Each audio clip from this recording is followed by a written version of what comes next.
السلام عليكم شباب. طبعا اليوم عندنا طريقة لتثبيت الكلب الذي في الأسبوع الياباني.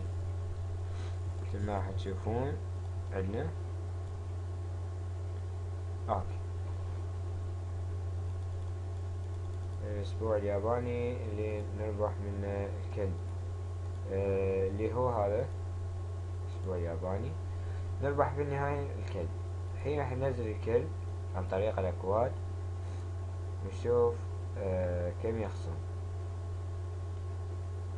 لكن كواد اوكي، إذا فتحنا برنامج جانس عدة 3 دنانير خصمهن راح بدو.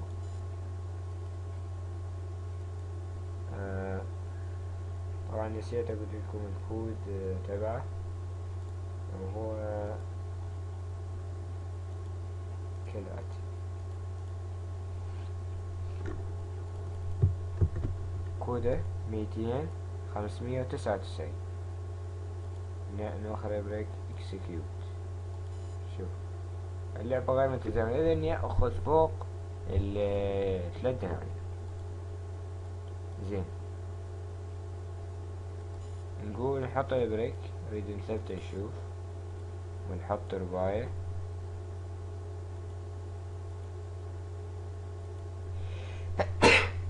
عفوا، نجي نحط رباية ونروح نثبت الكود، ولكن نفعل شي شوية مختلف. ناخذ بريك اكسكيوت عادي، باكسكيوت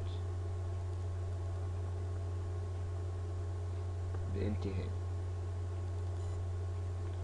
ما قال لنا شي. إعادة تحديث الصفحة.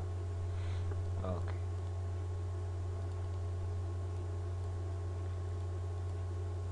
اذا شباب لا تجربون الكود، لانه ياخذ